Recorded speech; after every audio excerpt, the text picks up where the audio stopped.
Hello students. आज class +1 unit number 1 physical world and measurements के lecture number 24 में हमारा टॉपिक है methods of indirect measurements part 2। तो लेक्चर नंबर 23 में हमने मेथड्स ऑफ इनडायरेक्ट मेजरमेंट्स का part 1 triangulation method for accessible and inaccessible objects किया था। तो अब इस लेक्चर में सबसे पहले हम बात करेंगे पैरेलैक्स। पैरेलैक्स बेसिकली इसको समझने के लिए आपको जैसे स्क्रीन पे एक स्ट्रेट लाइन नजर आ रही है। अब आप क्या करिए, दोनों आंखें खोल के स्ट्रेट लाइन को देखिए। अब अपने हाथ में एक पेन पकड़ लो और उस पेन को स्ट्रेट लाइन के ऊपर टच नहीं करना। स्ट्रेट लाइन के ऊपर कुछ दूर ऐसे रखना है कि वो ये स्ट्रेट लाइन उस पेन के पीछे छिप जाए। जैसा ये है, ये ऐसे पेन पकड़ना है कि आपको स्ट्रेट लाइन वो नजर नहीं आनी चाहिए। और ये करते वक्त आपकी दोनों आंखें खुली होनी चाहिए, है ना।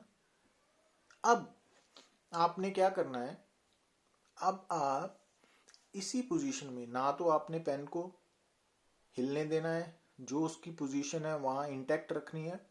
अब आप अपनी दाईं आंख राइट आई को क्लोज करें और जैसे ही आप राइट आई को क्लोज करोगे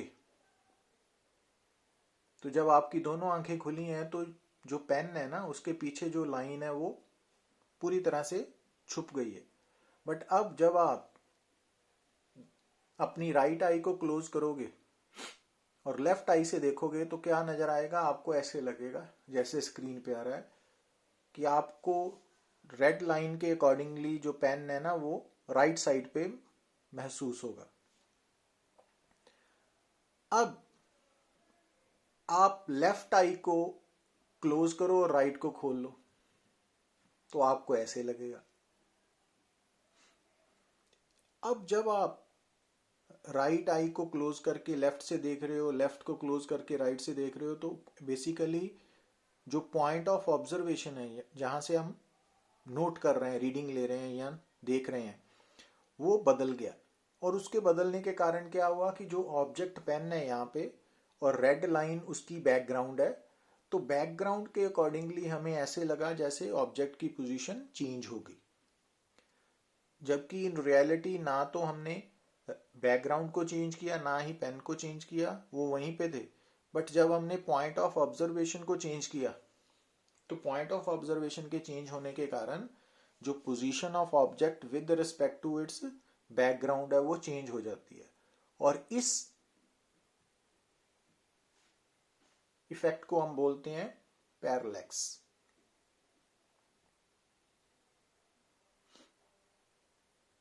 तो इसको पैरेलैक्स बोलते हैं।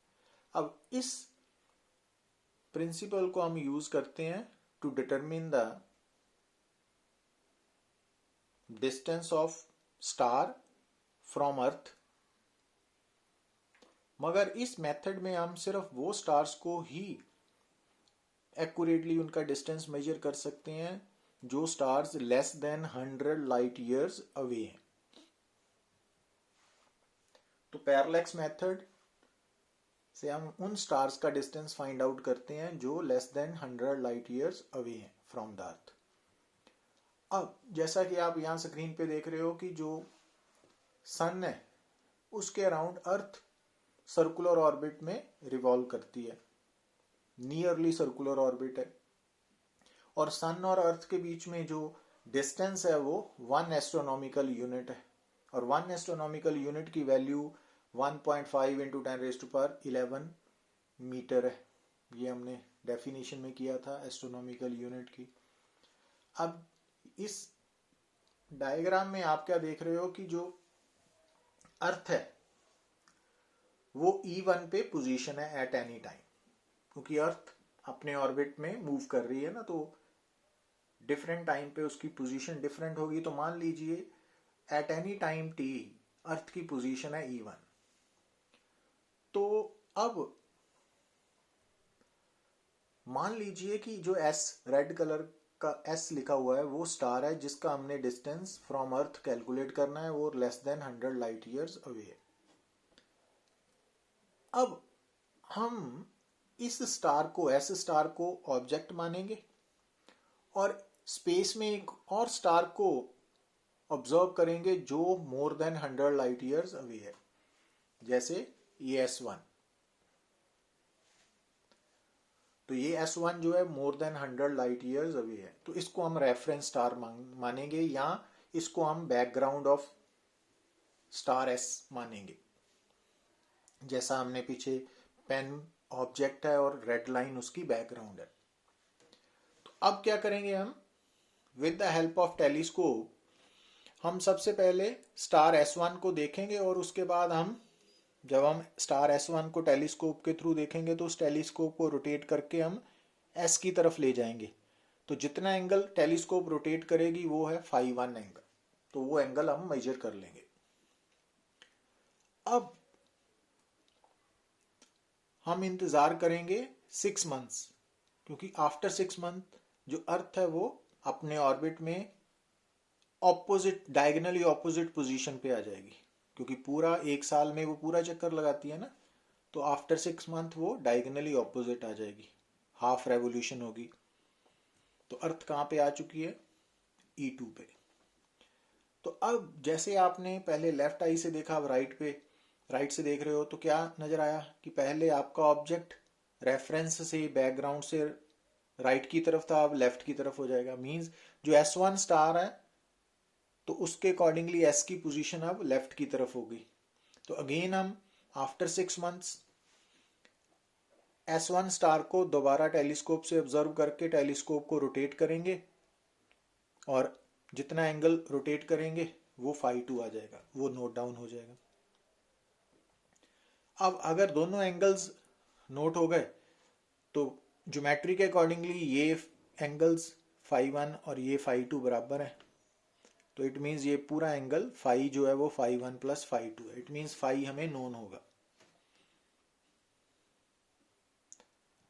अब अगर आप यहां पे देखिए E1 E2, तो जो E1 E2 है स्ट्रेट लाइन, वो एक तरह की लेंथ ऑफ आर्क है, और ये E1 टू S या S टू E2, ये डिस्टेंस जो है वो रेडियस ऑफ सर्कल बन गया R',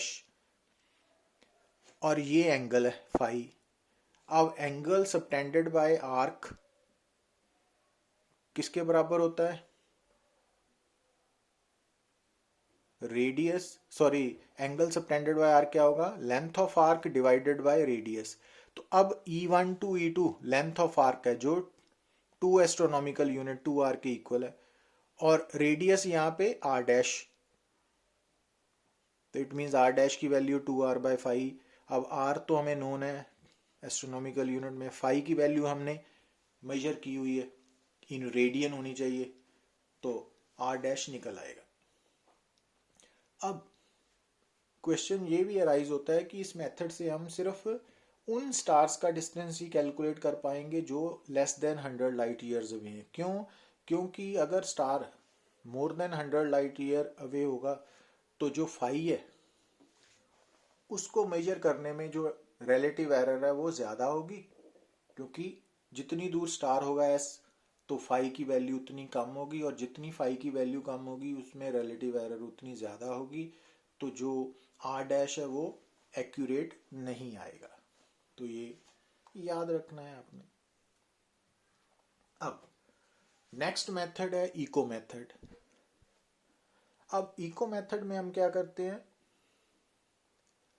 कि इस मेथड से हम किसी भी डिस्टेंट हिल का डिस्टेंस नोट कर सकते हैं फ्रॉम गिवन पॉइंट। जैसा कि आप यहाँ पे देख रहे हो, हिल है, ये पॉइंट ऑफ ऑब्जर्वेशन है, और P और हिल के बीच में डिस्टेंस अगर D है, और ये हमने फाइंड आउट करना है बाय इनडायरेक्ट मेथड, तो हम क्या करेंगे, P पॉइंट पे एक साउंड प्रोड्यूस करेंगे।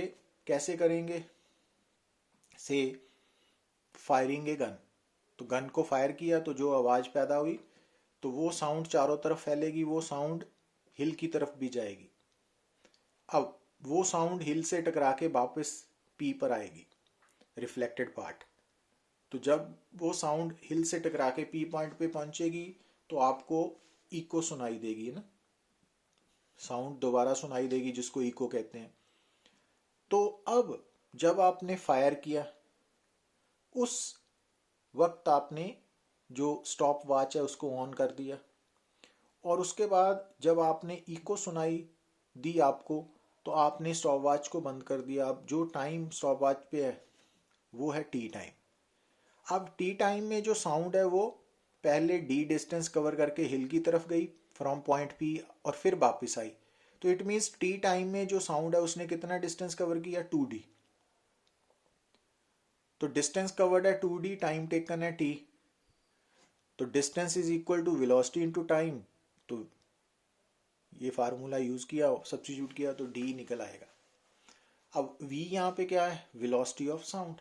अब velocity of sound different temperatures पे डिफरेंट होती है ना, तो आपको ये एक्सपेरिमेंट परफॉर्म करने से पहले वहाँ का टेम्परेचर कैलकुलेट करना पड़ेगा, मेजर करना पड़ेगा। अब टेम्परेचर मेजर करके आप टेबल से उस टेम्परेचर के कॉरस्पॉन्डिंग कितनी साउंड की वेलोसिटी है वो नोट कर सकते हो, और वो वैल्यू यहाँ पे सब्स्टिट्यूट करके आप डी निकाल सकते हो। अब लेजर मेथड, तो ये मेथड एक्चुअली यूज किया गया to find the distance of moon from the earth. अब इस मेथड में जो वेव है वो लेजर बीम यूज की गई, और लेजर बीम को डायरेक्ट किया towards the surface of moon. तो जब वो लेजर बीम मून के सरफेस के साथ टकरा के वापस आई तो जो आने जाने में उसने टाइम लिया वो टी टाइम है ना। अब मान लीजिए अर्थ और मून के बीच में डिस्टेंस अगर d है तो आने जाने में जो टोटल डिस्टेंस कवर किया वो 2D हो गया, और टाइम नोट किया हमने t, और c यहाँ पे वेलोसिटी की जगह c यूज होगा क्योंकि laser one form of light है ना। तो लेजर क्योंकि फॉर्म ऑफ लाइट है तो लाइट की जो वेलोसिटी है इन वैक्यूम वो c लेते हैं ना हम, तो यहाँ पे c। तो फार्मूला वही है इको मेथड वाला, बट सिंपली आपने v को c के साथ रिप्लेस करना है, और साउंड वेव की जगह यहाँ पे लेजर बीम यूज होगी और फार्मूला सेम रहेगा। अब रडार मेथड, ये जो मेथड है इसका रडार का पूरा नाम है radio detection and ranging method. अब इस मेथड में हम रेडियो वेव्स यूज करते हैं, और किस पर्पज के लिए करते हैं? Just to detect the find the height of flying objects, position of flying objects. और इसमें भी फार्मूला सेम रहेगा जो हमने लेजर मेथड में यूज किया है, simply d is equal to C T by two, क्योंकि जो रेडियो वेव्स हैं उनकी भी जो वेलोसिटी है वो स्पीड ऑफ साउंड के इक्वल है इन वैक्यूम c। बस। Sonar method, sound navigation and ranging method. इस मेथड में हम depth of sea, submarines, submerged rocks etcetera को फाइंड आउट करते हैं, और इस मेथड में हम अगेन अल्ट्रासोनिक वेव्स यूज करते हैं। तो अल्ट्रासोनिक वेव्स भी फॉर्म ऑफ साउंड वेव्स ही हैं। तो जो इको मेथड में हम साउंड यूज करते हैं वो ऑडिबल साउंड है ना, जो ह्यूमन बीइंग्स को सुनाई देती है, जिसकी frequency range 20 hertz to 20,000 hertz है। जो सोनार मेथड है उसमें हम अल्ट्रासोनिक वेव्स यूज करते हैं जिनकी फ्रीक्वेंसी ग्रेटर देन 20,000 हर्ट्ज है, और इसमें अगेन सेम फार्मूला यूज होगा, सेम कंसेप्ट होगा कि जब हम अल्ट्रासोनिक वेव को भेजेंगे टूवर्ड्स द बॉटम ऑफ सी, तो उस समय से लेके जब वो वापस सरफेस पे आएगी after reflecting from the bottom, तो उसको आने जाने में कितना टाइम लगा वो टाइम नोट होगा t। और अगर मान लो डेप्थ d है तो आने जाने में टोटल डिस्टेंस कवर हुआ 2D, तो सेम फार्मूला आएगा, बट नेचर ऑफ वेव बदल चुकी है। तो जो पिछले मेथड्स हैं, चाहे सोनार मेथड है, रडार मेथड है, लेज़र मेथड है, इको मेथड्स है, उनका बेसिक प्रिंसिपल सेम है, but nature of waves different है और डिफरेंट पर्पसेस के लिए वो यूज़ किए जाते हैं ना। अब ये केपलर्स मेथड है। अब इस मेथड में हम क्या करते हैं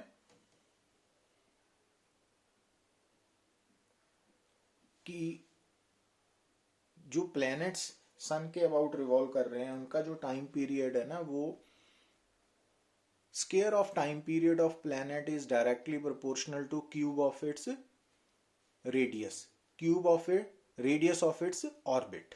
तो रेडियस प्लैनेट का नहीं है, प्लैनेट के जो ऑर्बिट है उसका रेडियस है। तो T square is directly proportional to R cube.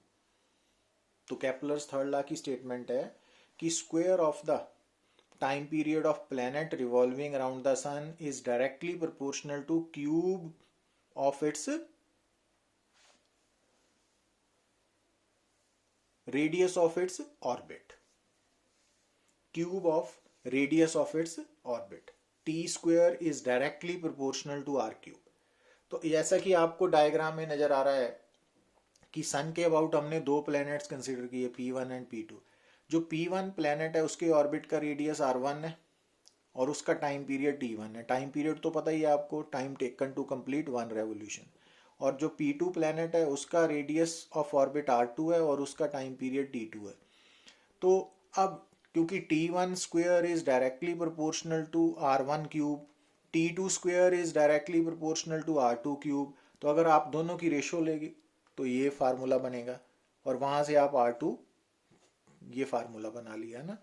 अब अगर मान लीजिए कि दोनों में से एक प्लैनेट वो अर्थ है, सपोज जो P1 है वो अर्थ है।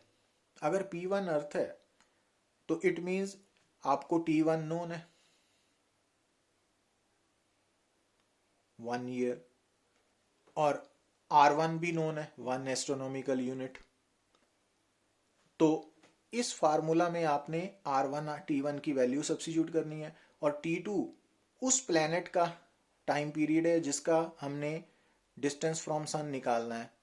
तो वो हमने R2 निकालने के लिए T2 नोट करना पड़ेगा आपको। तो T2 नोट किया, R1 T1 अर्थ के लिए हमें मालूम है, तो R2 उस प्लैनेट का सन से डिस्टेंस निकल आएगा। तो इस तरीके से जो केपलर्स लॉ है वो हमारी मदद करता है ना। केपलर्स थर्ड लॉ वो प्लैनेट्स के डिस्टेंस को फ्रॉम द सन कैलकुलेट करने में मेजर करता है, तो इसको हम केपलर्स मेथड बोलते हैं। Thank you.